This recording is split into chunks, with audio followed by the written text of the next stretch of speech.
रूस यूक्रेन युद्ध। रूस के हमलों और जेलेंस्की की प्रतिक्रिया। रूस और यूक्रेन के बीच चल रहा युद्ध अब अपने तीसरे वर्ष से अधिक समय से जारी है और हाल के घटनाक्रमों ने इस संघर्ष की भयावहता को और उजागर किया है। हाल ही में रूस ने यूक्रेन पर बड़े पैमाने पर ड्रोन और मिसाइल हमले किए, जिनमें सैकड़ों ड्रोन और मिसाइलों का उपयोग हुआ। यूक्रेनी राष्ट्रपति वोलोडिमिर जेलेंस्की ने दावा किया कि रूस ने एक रात में 400 से अधिक ड्रोन और 40 से ज्यादा मिसाइलों के साथ लगभग पूरे यूक्रेन को निशाना बनाया। इन हमलों का प्रभाव इतना व्यापक था कि कई शहरों में भारी तबाही हुई, जिसमें नागरिकों की जानें गईं और बुनियादी ढांचे को नुकसान पहुंचा। हालांकि ये दावा कि रूस ने 100 हमलों से 3 शहरों को जला डाला है, अतिशयोक्तिपूर्ण प्रतीत होता है और उपलब्ध जानकारी से इसकी पुष्टि नहीं होती। फिर भी हाल के हमलों ने यूक्रेन के कई क्षेत्रों जैसे कीव, ज़ायटोमिर, ओडेसा, खमेलनित्स्की और लुटस्क में भारी नुकसान पहुंचाया है। रूस के हमलों की तीव्रता। रूस ने हाल ही में अपनी सैन्य रणनीति को और आक्रामक बनाया है। एक रात में 407 ड्रोन, 38 क्रूज मिसाइलों और 6 बैलिस्टिक मिसाइलों के साथ किए गए हमले को जेलेंस्की ने नरसंहार की संज्ञा दी। इन हमलों में नागरिक क्षेत्रों जैसे घर, स्कूल, अस्पताल और बिजली सुविधाओं को निशाना बनाया गया। प्रिलुकी शहर में एक ड्रोन हमले में एक बचावकर्मी की पत्नी, बेटी और शिशु पोते की मौत हो गई, जो इस युद्ध की क्रूरता का प्रतीक है। रूस ने अपनी घातक मिसाइल RS-28 SARM-80 को भी तैनात करने की धमकी दी है, जिसे पश्चिमी देशों ने शैतान का नाम दिया है। यह मिसाइल अपनी विनाशकारी क्षमता के लिए जानी जाती है और यूक्रेन के लिए बड़ा खतरा बन सकती है। जेलेंस्की की प्रतिक्रिया और नाटो की भूमिका। जेलेंस्की ने इन हमलों के जवाब में अंतर्राष्ट्रीय समुदाय से और सख्त कार्रवाई की मांग की है। उन्होंने कहा, युद्ध केवल ताकत से खत्म हो सकता है और रूस पर कठोर प्रतिबंधों की आवश्यकता पर जोर दिया।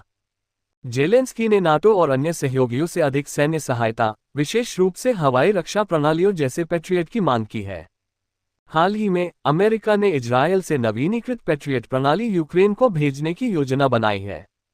नाटो के सदस्य देशों ने भी यूक्रेन को अटूट समर्थन का वादा किया है, लेकिन जेलेंस्की का मानना है कि रूस की आक्रामकता को रोकने के लिए और ठोस कदम उठाने की जरूरत है। यूक्रेन का जवाबी हमला। यूक्रेन ने भी रूस के खिलाफ जवाबी कार्रवाई तेज की है। हाल ही में यूक्रेनी ड्रोन ने रूस के सैन्य हवाई अड्डों पर हमला किया, जिसे जेलेंस्की ने अब तक का सबसे लंबी दूरी का ऑपरेशन बताया। इस हमले में रूसी सैन्य ठिकानों को नुकसान पहुंचा, लेकिन इसके परिणामस्वरूप 7 लोग, जिसमें एक बच्चा शामिल था, मारे गए। यूक्रेन का ये कदम रूस को उसकी ही जमीन पर चुनौती देने की रणनीति का हिस्सा है, लेकिन इसने रूस को और आक्रामक प्रतिक्रिया देने के लिए उकसाया है। शांति की संभावनाएं। शांति वार्ता की कोशिशें बार बार असफल रही हैं। हाल ही में इस्तांबुल में रूस और यूक्रेन के बीच हुई बातचीत बेनतीजा रही। जेलेंस्की ने रूस के 3 दिन के युद्ध विराम प्रस्ताव को नाटकीय करार देते हुए खारिज कर दिया और 30 दिन के युद्ध विराम की मांग की। दूसरी ओर रूस के राष्ट्रपति व्लादिमीर पुतिन ने युद्ध को अस्थायी रूप से रोकने की सहमति जताई, लेकिन उनकी शर्तें यूक्रेन के लिए स्वीकार्य नहीं हैं।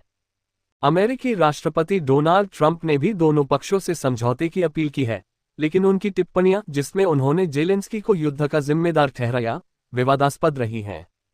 निष्कर्ष। रूस यूक्रेन युद्ध में हाल के हमलों ने स्थिति को और जटिल बना दिया है।